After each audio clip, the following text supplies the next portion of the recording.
The success of camp hinges on the success of our staff. How do you set them up so that they can do the job that you need safely and feel like they have had an amazing summer? Hello, Camp Mavericks, and welcome to the CampHacker podcast, brought to you by Ultra Camp and 5 Minute Fridays. My name is Travis Allison. I am a summer camp marketing and strategy consultant. Hi, everyone. My name is Chris Hudson. I am a camp consultant. I'm the founder and director of Camp Highlight, a sleepaway camp for kids who have LGBTQ plus star parents. And you're a star, Chris. Aww. And my name is Gabrielle. I'm one of the camp directors at Camp War, which is an all-girls camp in Laurentian Mountains, and we focus on creating a positive environment for gender minorities. Welcome to both of you. Joe may be able to join us. As you may recall from the last episode, we're having trouble with Joe's internet, and so hopefully we'll get to hear from Joe. I think probably all of us could do his intro. So if you're in your car, I'll let you do Joe's intro right now. There you go. Hopefully you got in, didn't forget halfway between Detroit and Toronto. One quick thing before the topic, check us out, ratethispodcast.com/camp, and leave us your feedback so we can learn how we're doing, figure out how to do better shows, etc. Our topic for today is setting summer camp staff up for success. We know that there are pieces to this that we can do better. We know that there are pieces of this that we need to change, that we need to be flexible about. And so we want to spend some time thinking about that today. What are the boundaries we put on things? What are the supports? How can we explain our expectations well, etc. I wonder if, Chris, you have a specific thought about what Highlight does or what you've seen in your travels that works really well for setting summer camp staff up for success. Listen, I've been talking about staff. I've been talking about staff. I feel like nonstop for a year and being really intentional and thoughtful about our staff and thinking about whole staff. I think setting up our staff for success means that directors and your HR or whoever your recruitment person is needs to really sit down and do like some mission work. Like, what's the mission around hiring people? Like, it relates to the mission of the camp, but I feel like hiring has to have its own mission. And part of that is like definitely supporting the mission of the camp. You definitely want people who can support the mission of the camp, right? That is the mission of hiring, is to support the mission of camp. But also, what are you offering staff? I don't mean compensation. We could do a whole podcast on that, and we have. I'm not talking about compensation. I was like, what are you offering in the form of soft skills? How do you market that to your staff? And what are your expectations, both the negotiables and the non-negotiables, and not being shy about sharing those?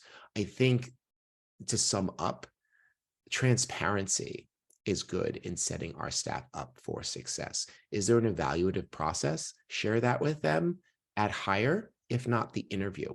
Make sure they understand what you're going for. Like I said in previous episodes, it's like going back to basics for this generation. I think it's smart. It's strategic. There's a lot of education that's been missed for the pandemic and other reasons. And I think spending time on that is setting our staff up for success. And we've mentioned this on the last episode, is that like the job is changing. Kids are different. And we have got to acknowledge that, communicate that to our incoming and existing staff and support them. And I have ideas about that, but I've been talking too long. I want to know what Gabz thinks about this topic. I stay up late at night wondering what Gabz thinks about this topic. Thanks, Chris. I was soaking up everything you were saying, and I'm happy that you have thoughts on how to do some of the things that you're talking about. Yeah. I find this a tough subject because we can go in so many different directions, and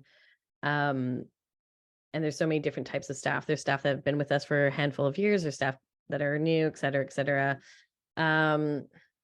Obviously, the mission for me is number one. I think what I'm experiencing with a lot of my peers is a lot of preventative work. How do we make sure that they're onboarded properly, that things are clear, expectations are clear? And I think I'm starting to find myself in a little bit of bracing myself for almost like a car accident type experience in the summer. And typically I run into summers like quite excited, full of hope And I still have that, but it's a lot lower. I've been hit a couple of times, and it's not just with staff members, it's with staff members' parents that have unrealistic expectations. I've used the analogy of sort of a swarm of wasps. Wasps I find interesting. You don't always know where they are. They're sometimes underground, and you step on it, and all of a sudden, here you go, you're swarmed by wasps. I think for me, I'm trying to look at how can I celebrate the staff at different points throughout their experience of camp, from the hiring process to staff training to throughout the summer, and show my gratitude, yes, but help them to see the work that they're doing, help them to acknowledge the impact that they have on the campers, but also my own fun, my own joy, my own excitement. Right now, I find that I'm a little bit more nervous and anxious than I've ever been, because I'm still learning the patterns that my staff are, how they're experiencing the world. And it's put me I wouldn't say defensive in them. I'm defensive towards them, but I have my defenses up. And so I want to see also how can those come down, and how can I bring some excitement and happiness and joy to the team that's coming this summer. Thanks so much for your openness about that, Gab. I really appreciate that. I think we could we could break this up into 3 sections. Maybe the third one we won't spend a ton of time on, but let's think pre-camp, during camp, and after camp. Pre-camp, I say this so much, and yet I feel like not enough people pay attention to this. And so my apologies for saying this so often, but I think to have your staff succeed, you have to communicate with them way more than you think, and in way more different mediums, and it has to be in smaller bites. The expectation that staff will read a staff manual before they get there, ridiculous. Those days are gone. Yep. Absolutely. The expectation those that days never existed. Also, I just want to say Fair. they didn't exist. I read that staff manual backward and forward when I was 19 years old, because I was what? A nerd. Yes. So, and they still exist, and I'm surrounded by a couple of them, and I love them. I did not. Okay. And a lot, and I look at you, Chris, and I was like, of course you did. We would have been friends, and you would have told me what was in the staff manual. That's it. That's how it goes. We used to, during staff training, we would have 10 minutes, and I don't think this would work anymore either. We have 10 minutes a day, what we called super quiet reading time, which is something that happened at my public school when I was growing up. You'd have a month of squirt, they called it, where you'd have 10 or 15 minutes to read every day. And so we had super quiet reading time for reading manuals, and then we'd have 5 minutes of questions about stuff. But I don't even think that would work today. Good to have, highlight a section and ask for questions, etc. But anyway, I think that you need to be ready to communicate by text. You need to be ready to communicate by group chat. You need to be ready to, like, all of that stuff. I get it. It is hard, very hard to maintain all of those things, but that's where they are. It's a lot of work, considering you're talking about pre-camp, right? You're talking about pre-camp. You're talking about pre-camp. I strayed a little camp, bit, but I want to focus on pre-camp. Yeah. I just want to highlight and double down here is that everything that Travis is saying is necessary. The texts, we have a Slack group, like just the constant dribbles of information. It's necessary. It doesn't seem optional anymore. I love an email dump, because I love, like, you put everything in a single email. So if I need anything, I search for it. It just seems like that's not how young people are using these devices anymore. And my point being is that, like, you've really got to set your mind to changing your ideas about how to communicate with staff. That's you've got to set your mind and drop these ideas like, well, again, like what I just said, if it's in a big email, then of course they can search it. And then when they ask questions, I'm like, did you search for the email? That's just not how it's vibing nowadays. So pre-camp, I think it's really setting our own minds right in acceptance, not even of the future, but of the present moment. If you're not putting out extremely engaging videos that are less than 3 minutes, nothing's getting to them. And oh my God, I hate that. I mean, good or bad. I mean, they'll read text. Obviously, they may not respond to them, but they'll hopefully read them. That's why I like WhatsApp, because I like seeing when people have read my messages. Even though, it's just me thinking, oh God, did it not go through? Like, even I've got to the point I can let people read my messages and not be on them, but at least I know. And so that's you have to communicate smaller bites more often, and kind of creatively. I think that's the pre-camp things. And even visually, Gab's going to come in, and I hope she's going to say something about doing it really prettily, because that's an incredible skill that she brings to the World program. But maybe that's not where you're going. As Chris said, he read the manual. I did not. I like to think I don't think I'm in the exact middle of the spectrum of these things. I'm a little bit on the end of not reading. But you have to aim for those people. And for people like Chris, you need to provide them more. So and Travis and I have spoken about marketing over and over again. Camp directors can be extraordinarily wordy because they're great. Most of them are great storytellers. Great. Put that in a blog. Staff can read more about that. But your first title and your subheader need to tell the information that the staff need to know without reading the actual rest of the text.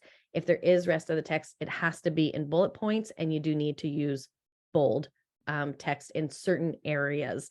It has to be a snapshot view when you're looking at things. Secondly, ask your staff how they want to be communicated with.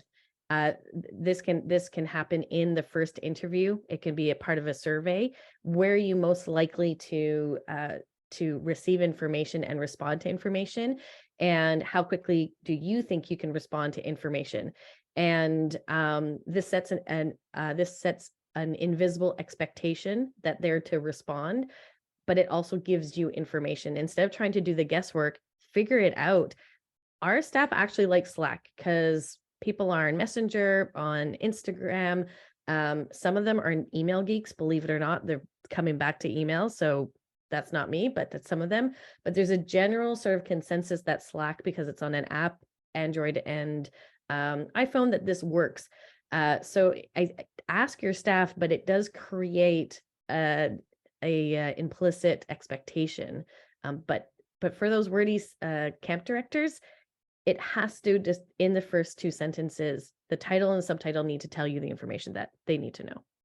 And I wouldn't be me if I didn't point this out as we go from like pre-camp to at camp, is that you have to have a real diversity and equity lens when you look at your hiring, your materials, what you're asking these young people to do.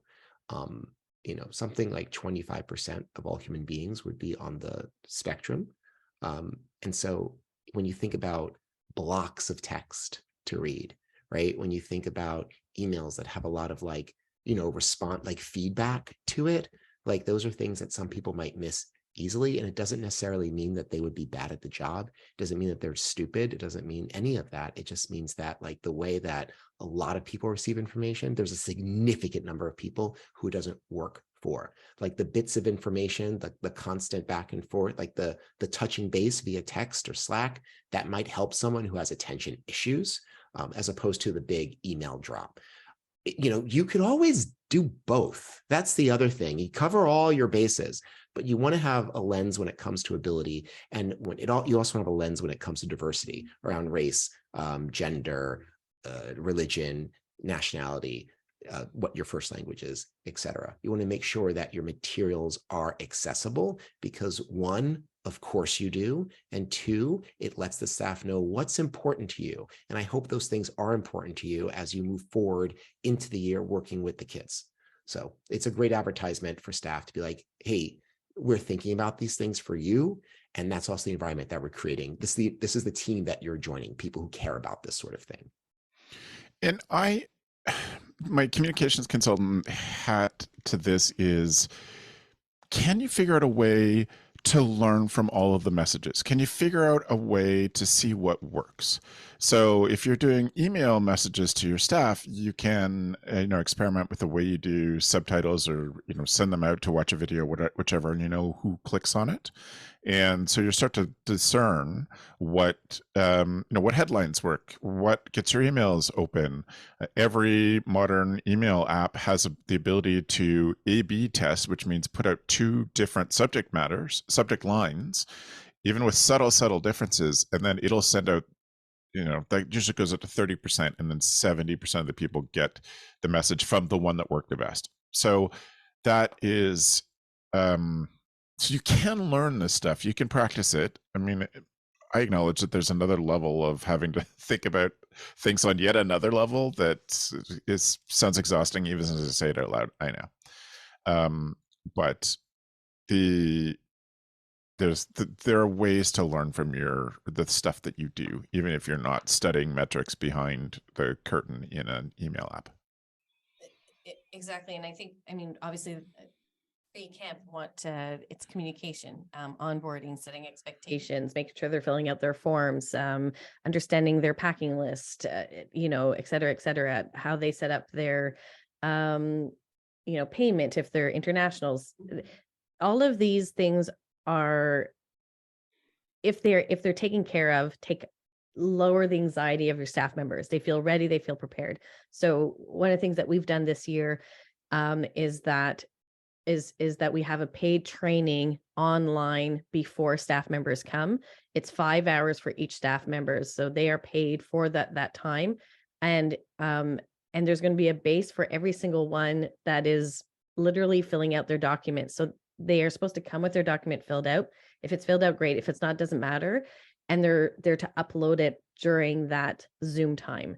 And so if they have any questions, then we're there. It's the same with their travel information, as well as going over their, for first year staff members, their packing list. So obviously it's not an in-person, but it's a Zoom conversation. They're paid for it. And we're making sure that they're as ready as possible before they come to camp, because it's also quite taxing on our staff on the other end when they're trying to find these documents or who's picking up who at the airport. But even more so, we want them to feel as ready. The other reason why is we want to limit some of the stuff that we could do nitty-gritty online, so that we can provide more team building opportunities and connection opportunities on camp in person. So if we can go over some stuff that we have to go over that's more administrative that we typically do at camp, I'd rather that we do that before they get to camp, so it's taken care of, and then we just have those extra couple of hours at camp to build community, to build trust. And that is so important, more than ever. From my experience, is building that trust, especially with the supervisors, and being able to get to know our staff. So it's alleviating some of that pressure from maybe some dry sessions that are dry, and we can do it together on Zoom. Building community is key to supporting your staff. Both pre-camp is a little difficult. At camp, and especially after camp, is getting people together to understand that they're part of something that's really big. I get it. A lot of camp, a lot of young people who want to work at camps, they come around their countries. It's like a one-shot deal for them. But also, and I think about how to pitch. I think about this all the time, how we're marketing this to young people. Listen, you might turn to a childcare professional, a camp professional, or you may not. Nevertheless, this is a great networking opportunity for you. Right. So present yourself well, meet other people. Like, this is a community of people you should stay in touch with, because you all are in different countries. You're all going around different things, and you never know when you might need a connection. That's sort of like we're moving towards marketing this as well, because so much of our stuff has been like, build these skills, these very specific childcare skills in your work as a childcare professional, because we are so used to delivering to teachers or camp people or people who want to work with kids. And I think expanding that, when you specifically I'm talking about building community, you want to think about after camp is over, the community is brought together by camp, but that community doesn't always have to be about camp. It could be a bunch of young people who had an experience together and want to continue to stay in touch, give updates about what they're doing, et cetera, et cetera. As we always say at Camp Highlight during the hiring season, when people get hired and there's general fanfare and they're very excited, we're like, are you ready to meet your new best friends because they cannot wait to meet you. And then we ramp up the staff. It was like, we found people who you're going to fall in love with. Are you ready? And on Slack, they go nuts. And then we throw the new people to them and they like completely devour them with love. It takes some doing, but it's great because also, why am I talking so much today? Because also, when it's time to reapply, that whole network is working for you. If you do a good job in policing it, because that's important. If you do a good job of making sure there are like ground rules and that people are being treated well, then when it's time to re-up, they might consider coming back, or at least talk about the work that you're doing and how it made the difference for them. So everything is marketing all the time. Like I'm always want to say, everything is a job interview, everything is marketing. So take the opportunity to like really let your staff know, hey, you're important. Hey, it's February. How y'all doing? Everyone check in,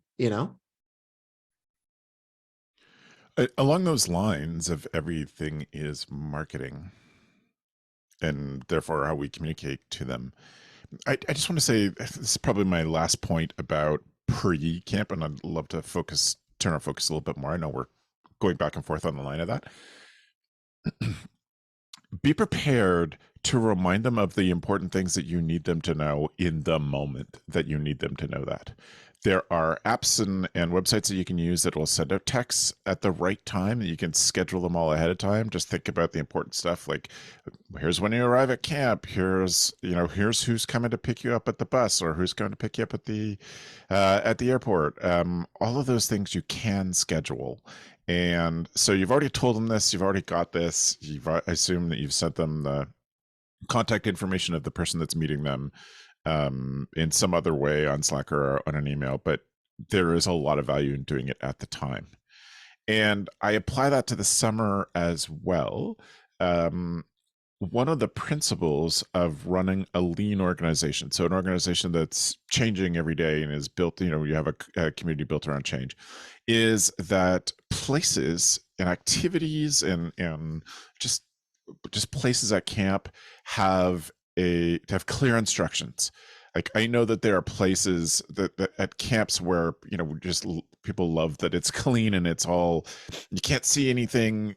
But for a visual culture that we live in, if you have the instructions laid out, if you have the finished state and an image of the finished state, like this building is clean when it looks like this, and they can visually check this stuff off, make it really clear, and keep things out in visual so it's easy to know when things are wrong. And those systems are sometimes a challenge to get started, but when you build the culture around even just the idea that your job, camper and staff, your job is to make camp run 2 seconds faster every day, then when you get that culture, you learn to visualize things. You learn to make it easy for people to understand. Again, that comes back to what Chris is saying. English may not be your first language. You may not be a strong reader. But if the signs are there, the visuals are there, then you're opening that up to more people to have success. Yeah, you took what I was going to say, Travis. We should really plan out what we're going to say, and like, if we were that kind of people, should do that. Give each other like little notes, because like I jot down some ideas here on this piece of paper, and then like I always end up crossing things off. So I don't know if I have anything to add. I think just in general, what I would say about this is that like, and it's the same. I feel like I'm a broken record. One. Listen, we're in the business of building community. We do it for kids. At least we should, like a fun, loving community. That focus should also be on the staff. And when I hear camp directors say, oh, Chris, these suggestions, this would take a long time, or we don't have the time. And I'm like, you have the time to prepare a magical 6-week Fantasia for like 400 children. Like, I'm not asking you to do too much more. You're already doing it.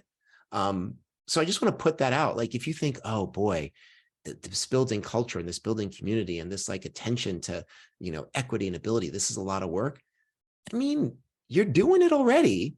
I'm just asking you to do it for the constituency that keeps your place running.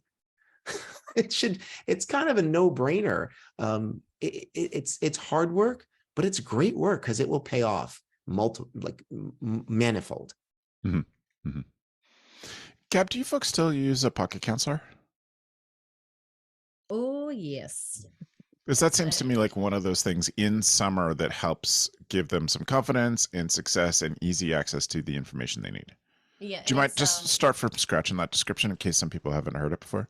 yeah, so pocket counselor or monitrice de poche. If you are on the French variety, basically it's a maybe business size pack of cards that are all attached together with a carabiner. That is part of staff members' equipment. So, like a hat and water bottle, you also need to have your pocket counselor with you. And it has basic information from the schedule and to the wacky day schedules, like, whatever those wacky days that we all have, like such as visiting day or opening day. And then also has information on the things that we don't necessarily do on the daily. That's no longer part of our muscle memory. So staff members, like staff duties could be you're on sweep during rest hour.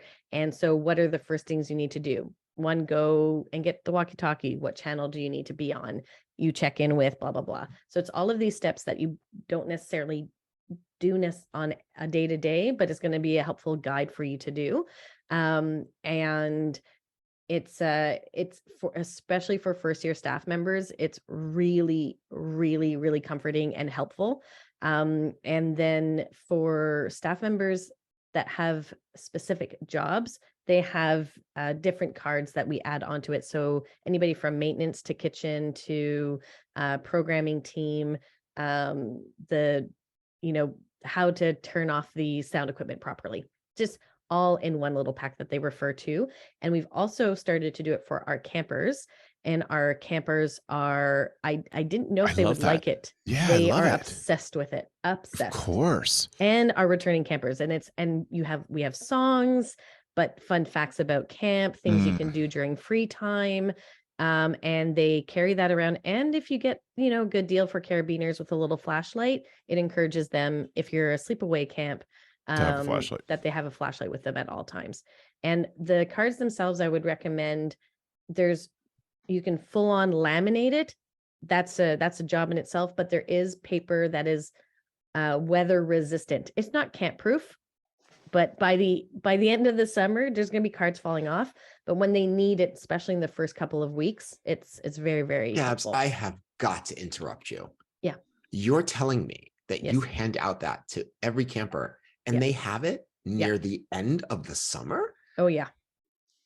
I will talk offline about your secrets. If I gave each camper $100 and said, this is yours, by dinner that night, 50% of them, I don't know what happens. Well, true. Absolutely. And there's certain campers that they'll definitely lose it. But we have bigger ones that stay in the cabins for those campers. So for the Chris's in the group, they'll keep it to the end of the summer, the end of their stay. For the Travises and Gabs in the group, they have the backup one that stays in the cabin that is tacked to the wall that they also use. Okay. Yeah. To my brain, it's just one of those cool, it's like it's a tool, it's a tech thing that I would keep. Like, it'd be my mental checklist. Right. Do I have my notepad, my pen, and my pocket counselor? But that's, everybody thinks differently. Everybody works differently. That idea. But you think of it, it's also like, it almost is like a cell phone with apps. You have the different apps, and each card pertains to different. So the edges of the schedule is all in purple. The edges of like staff duties are in green. It's really built for people that have very little executive function. And it's a tool that when we first started had 5 cards. It was black and white, and we did it by hand. And it's now evolved to pretty much about 20 to about 35 cards. But it's evolved into many different directions, and CITs have a specific one, but it's over the years we have developed it more and more. I love it. Love this. Such an amazing idea. I'm glad campers are getting it too. That's so great. I love that. Yeah, they really like it. Any other structure that you would put in place over the summer? I think sometimes I get confused about what we talk about on here and what I talk about in my 5-Minute Friday videos. Sure. Yeah. Sure. Right. Mm. Because it's like the same topic, but like thinking about mental health needs for your staff Mm. and Mhm. setting up a structure for that. I don't necessarily mean, this is my opinion, I don't necessarily mean having a clinician on staff. I know a lot of camps are doing that, hiring people to come in for like 1 day a week. As a mental health practitioner myself, as a social worker, I think there's some issues there that we need to like really hammer out before we start doing treatment at camp. However, I think having some sort of like feedback notification system, check-in system about staff, about how they're doing, in accord, along with, but not necessarily connected to, feedback and evaluation about their performance, I think is really helpful. And I would strongly suggest not mixing those two things in the same meeting, because then one seems like it leans on the other. It seems like there Yeah. are right answers. But if you ask about things like structures, I think creating a system which pays attention to the mental health of your staff in this day and age is, I'm going to say mandatory, honestly. Mm-hmm. Mandatory. And we've said before, like it's within the structure, it's making sure you have a space if somebody does have a talk therapy, so they can have a phone call or a Zoom chat, or even have a private call home. You know, not all spaces on camp are totally private, so that they can speak to a loved one, letting know that is a possibility, front loading that, and just, I think and how do you come forward if you do need assistance? What is the protocol? What's our bandwidth in supporting you? I know for us, we have somebody that they can talk to figure out who they could talk to, so that person doesn't take on the weight of being that counsel, but they're there to figure out what are perhaps the main issues. Is it specific? Is it acute? Or is it a long-term chronic? And they facilitate that. Exactly, Travis. Yeah. I think I would also set up stuff to make sure that evaluations, formally and informally, happen a lot more than you expect. Just lots of positive reinforcement. Also, systems for success. As a supervisor, I would demand that my supervisors keep a checklist of the people they're responsible for and show me halfway through the week and at the end of the week that they have checked off that they have had at least one conversation with that person. Doesn't have to be, how's your job going? It's just one focused conversation on that person through a week. And so I'd want to know, because I'm trying to set up my supervisors for success, I'm going to do it midweek and just make sure that they're on the right pace, that they're going to get to have those times. Just that simple act of having a conversation with someone, using their name, making that person feel seen, can do all of these things that are so really important. And with that, for supervisors, one of the pieces that I ask them to reflect on at the midway point of every week is, who are you looking forward to see, and who are you sort of avoiding? And even if you're not physically avoiding them, but mentally, emotionally. And it's just it's a quick talking point so that we can problem solve that avoidance. And sometimes you're not aware because camp is so busy. So having that mini reflection time that you can have with your supervisors to do that, then can allow for some meaningful interactions with their staff members. And I want to say, I do not like suggesting, solutions that are like, well, have more staff, because we would be fully staffed if we had our choice. However, I do want to point out that if we are talking about setting our staff up for success, having an appropriate supervisory level, having enough supervisors for the staff that you have is key. Because I have visited quite a few, camps where they have like 114 people, 150 people on staff, and there are 3 people supervising by line or by group. And it's like, listen, if we're going to be serious about mental health, if we're going to be serious about giving skill feedback, if we're going to be serious about check-in and building community, you've got to do a little better. I'm not saying reduce the number of staff that you have, but just, I'm saying reduce the number of line staff that you have, but increasing the number of staff who are supervising.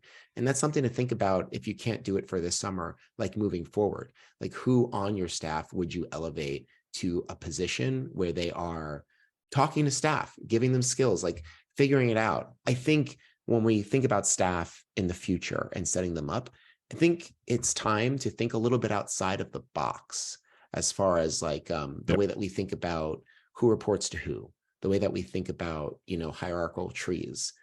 I think we need to think a little bit more communally and think a little bit more communally at the same time, like thinking about what Gab said, is making sure that one-on-one time is happening regularly, daily, twice daily. Great. It would be great.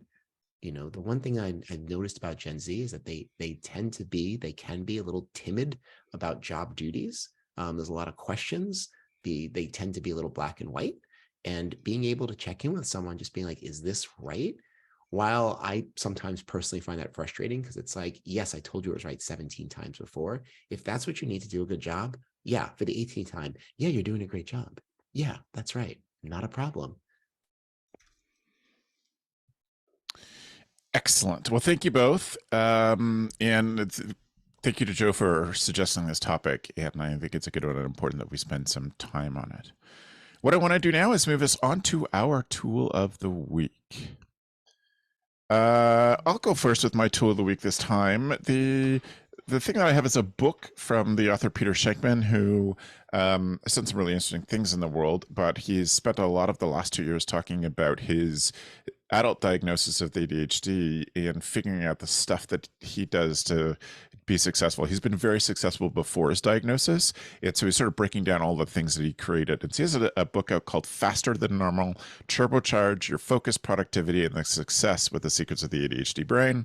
I am just starting to read it. So from what I've seen from the skim and from seeing Peter talk about it, it is really interesting. I'm looking forward to going through it and finding some good systems in there. He does have a little bit of tech and tools things, which of course, I love, but some other sort of philosophical things that he set up in his life that have helped him with that. So, Chris, what's your tool? Well, as you may know, listener, I'm a huge nerd, and I spend, and when I'm not podcasting or talking to camp people, I am playing board games, and I'm going to recommend the game for you. This is a game called Artisans of Spendent, Vale, and the story of the game is that in this fantastical world, this meteorite has crashed in this vale, and it provides this substance, and everyone there are like artists, and they live really communally and free and wonderful. And you take one of the roles of one of 4 people, and then you go on adventures. The thing that I love about this game, which I say is like gay Gloomhaven, is that each of the characters are queer in some way. Now, this isn't an adult game, and I don't want you to think that this is about, whenever anyone brings up sexuality, it's like, is this about sex? No one's having sex. Everyone calm down, okay? It's just that the characters, on the cover of all of their books and their character sheets, it has their pronouns, they, them, ze, there, she, they, like, it's all there. And in their stories, as you learn about them, some of them are polyamorous, some of them are in queer relationships, some of them are pansexual and they just love everybody. And, my character is an herbalist, and they love their dog, and they have a crush on this person, and they're seeing like all these people and they're really into their family. And it's just so cute. This game is absolutely overproduced. It's gorgeous. It's beautiful. If you're a gamer, you will be shocked by how gorgeous this game is, considering how much it costs. Listen, the game's not for everyone. It's fairly complicated. There's a lot of components. You have to have up to 3 other people that you really want to spend a lot of time with. And you have to be a really strong reader. A lot of the game is storytelling, and you're reading from books to each other, like reading a script to each other and telling the story that way. Anyway, I've had a lot of fun playing it. Check it out online, Artisans of Spendent Vale. Enjoy. That's so cool. For my tool of the week, I have multicolored zip ties. Basically, you can grab yourself a pack of zip ties. If you're watching on YouTube, I'm holding up my pack of zip ties. And what I'm using them for is organizing all of my cords. So the wires that I have in my office, where you have USB, USB-C, micro USB, etc. I like to know at first glance with colors, what am I looking at, just to help organize my stuff. But I think for a camp context, especially if you do have wires for lights and for mics and etc., there's different sizes of cords that we use. There's different XLR outputs. And what I like about zip ties is that it doesn't leave that gunk residue from gaffer's tape or tape that a lot of us will use to organize our cords. So it's just a way to systemize things, and it's also a way for staff members that are learning our tech to color coordinate the right cords with the right equipment.